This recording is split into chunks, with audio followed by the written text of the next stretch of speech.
Hi guys, welcome to the channel. और ये मेरी कार है i10 स्पोर्ट्स, जो कि 2011 मॉडल है और ये इसका स्टीरियो है।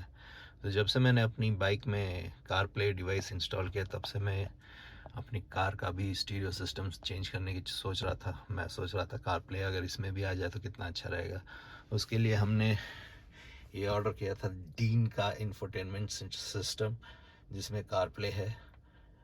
ये अराउंड मुझे 10,500 का पड़ा था।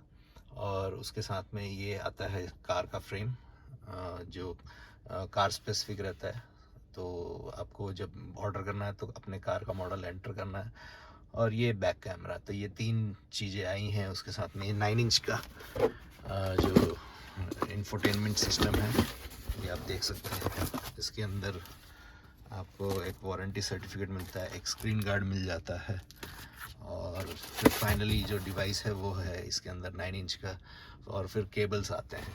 तो आपके कार के हिसाब से फिर आपको केबल्स जो है, कपलर आता है बेसिकली, जो आपके एग्जिस्टिंग वायरिंग के साथ में फिट हो सके। तो कपलर भी उसके साथ में ही आया हुआ है। तो i10 का ये रहा कपलर। ये i10 का कपलर है जो आपके इंफोटेनमेंट सिस्टम में लगेगा और ये एग्जिस्टिंग वायरिंग में लगेगा। ये आपका जो है, जो दिन का इंफोटेनमेंट सिस्टम है उसकी वायरिंग में लगेगा। और ये आपके कार के एग्जिस्टिंग जो वायरिंग है उसमें ये कपड़ा लग जाएगा। तो अब इसको इंस्टॉलेशन करना है। यहाँ पे लगेगा ये, आप देख सकते हैं जो फ्रेम है ऑलमोस्ट सेम ही है। वो फिट हो जाएगा। तो इसकी में माउंट करके फिर लगाना है। तो इंस्टॉलेशन प्रोसेस शुरू करते हैं और देखते हैं कितना अच्छा लगता है लगने के बाद में। अभी हमने जो स्टीरियो सिस्टम है वो निकाल दिया है। ये पीछे रख दिया है हमने स्टीरियो सिस्टम को निकाल के। अब जो है इसके वायरिंग्स यहाँ पे हैं। ये देखिए, यहाँ पे 3 वायर दिया हुआ है, जबकि कपलर में केवल दो ही वायर जाने का जगह है। अब इसको फिगर आउट करना पड़ेगा कि कौन कौन सा वायर है और तीसरा वाला क्या है वो भी नहीं पता है। देखते हैं क्या है उसका, एक बार कनेक्ट करके चेक करेंगे ऑन करके कार की काम कर रहा है कि नहीं सिस्टम। फिर उसके बाद में नहीं कुछ कर पाएंगे अभी। यार आप देख रहे होंगे ये वाला, ये है आपका हज़ार्ड स्विच का जो केबल है, ये यहाँ पे लग जाएगा। और ये उसका फ्रेम है जो कि इसी फ्रेम के साथ आया था। तो ये भी जो है यहाँ पे ऐसे आ जाएगा। ये बाद में फिट करेंगे, पहले हम कनेक्टिविटी चेक कर लेते हैं स्टीरियो सिस्टम ऑन हो रहा है कि नहीं कपलर लगाने के बाद में। तो फिर उसके बाद आगे बढ़ सकते हैं। अभी हमने इसको जस्ट टेम्प्ररी वायर कनेक्ट कर दिया है और फिर अब ऑन करके देखते हैं कि ये पावर ऑन होता है कि नहीं।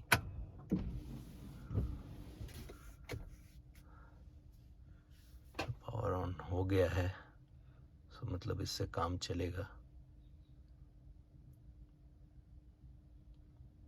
चलिए पावर ऑन भी देख लेते हैं इसका। पहली बार ऑन हो रहा है। बाइक वाले को तो घर में ही हमने टेस्ट कर लिया था, लेकिन इसको यहीं पे करना पड़ेगा टेस्ट।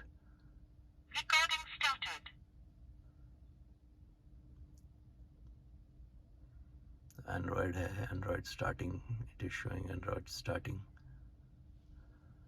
पहली बार बूटअप हो रहा है, टाइम भी लगेगा। सो ये इंटरफेस आ चुका है। आई होप सब सही काम करेगा। मैं इसको पहले सेटअप कर लेता हूँ, फिर उसके बाद में चेक करता हूँ ये काम करता है कि नहीं, तभी मैं आगे प्रोसीड करूँगा इंस्टॉलेशन के लिए। चलिए सेटअप करके देखते हैं। तो ये हमारा इंटरफेस आ गया है, कार प्ले जो है इंस्टॉल हो गया। और मैंने अभी इसमें ट्रैक भी प्ले करके देखा, जो स्पीकर से आवाज़ आ रहे हैं। तो मतलब और कुछ जो एक एक्स्ट्रा पोर्ट था उसको हम छोड़ सकते हैं, उसका कोई ज़रूरत नहीं है मेरे ख्याल से। वो जो है ऑक्सिलरी इनपुट और यूएसबी का पोर्ट था, उसका भी आगे हम वायरिंग चेक करते हैं, अगर वो लग जाएगा तो उसको भी लगा देंगे। तो बेसिकली अभी जो है कार स्टीरियो सिस्टम काम कर रहा है। तो अभी इसमें पेन ड्राइव और जो ऑक्सिलरी इनपुट जो होता है 3.5 mm जैक वाला, वो नहीं कनेक्ट हुआ है। तो उसके लिए अलग से केबल दिया हुआ है। आप देख सकते हैं यहाँ पे एक साइड में बॉक्स है, उसमें बहुत सारी वायर्स दिए हुए हैं, जीपीएस एंटीना दिया हुआ है। तो इसको यूज़ करके हम जो है वो कनेक्ट कर सकते हैं। लेकिन जो हम मेरे i10 का ये वाला जो पोर्ट है, ये मैं कोशिश करूँगा कि इसको भी ऑपरेशनल कर सकूँ। मेरे ख्याल से ये ऑपरेशनल नहीं हो पाएगा, इसका जो दिया हुआ है वही ऑपरेशनल होगा, क्योंकि फिर वायरिंग का डिफरेंस आ जाएगा। तो देखते हैं क्या होता है आगे, वो तो आगे प्रोसीड करने पे पता चलेगा। चलिए देखते हैं। तो काफ़ी ब्रेनस्टॉर्मिंग करने के बाद में सारे वायरिंग्स का पता चल गया है। सो बेसिकली इसमें जो है 2 USB पोर्ट्स दिए गए हैं, केबल्स दिए गए हैं। इनको हमें लगा के या तो ग्लव बॉक्स में या तो आपके इधर जो कार का पैनल है उधर लेके आना है। और ये ऑडियो का जैक है, जो कि अगर आप वूफर वगैरह लगाते हैं अलग से तो उसमें बहुत काम आएगा। और इसमें एक जो है ऑक्स जैक है ये वाला।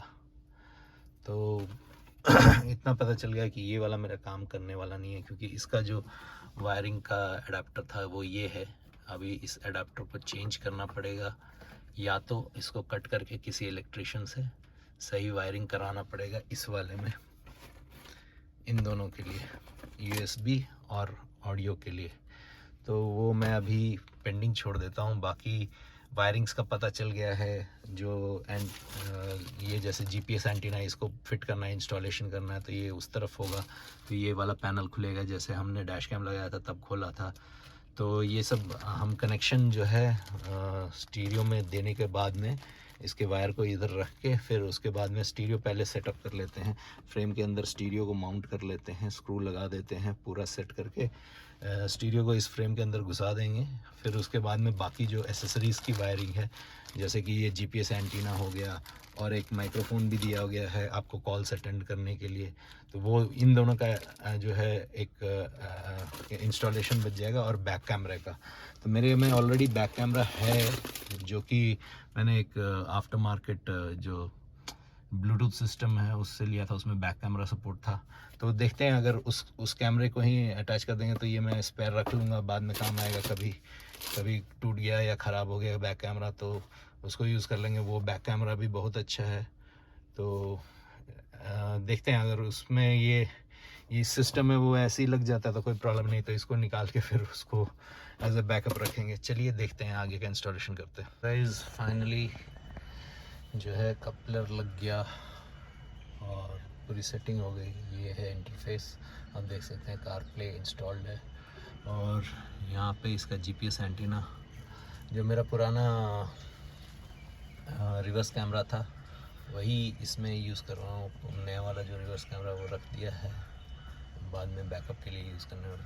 तो इसमें जो एक वायरिंग थी उसमें वाइट वायर जो था दैट वाज रिवर्स कैमरा का, जो रिवर्स गियर जब डालते हैं तब जो सेंस देता है वो वाला था। तो उसमें मैंने कनेक्ट किया, वो फाइंड आउट करने में थोड़ा टाइम लगा। और बाकी सब सेटअप हो गया। ये है आपका कार स्टीरियो, आप देख सकते हैं 9 इंच का है। आप यहाँ से साइड से देखेंगे थोड़ा सा इसी वेंट कवर हो रहा है। मेरे ख्याल से इसके लिए 7 इंच या 8 इंच काफ़ी था, फिर भी कोई प्रॉब्लम नहीं है। जो वेंट्स हैं वो काम कर रहे हैं और ऑपरेट कर सकते हैं उसके जो भी चैनल्स हैं उनको, तो नॉट एन इशू। थोड़ा सा कवर कर रहा है उसको, तो अच्छी बात है, स्टीरियो को ठंडक लगती रहेगी। सो कूलिंग जो है स्टीरियो में आपने देखा होगा पीछे फ़ैन था, तो डिस्ट्रक्ट नहीं होगा। और ये रहा क्या माइक्रोफोन, और यहाँ पे GPS एंटीना। रिवर्स कैमरा हमें फिट नहीं करना पड़ा, नहीं तो उसका एडिशनल लग जाता।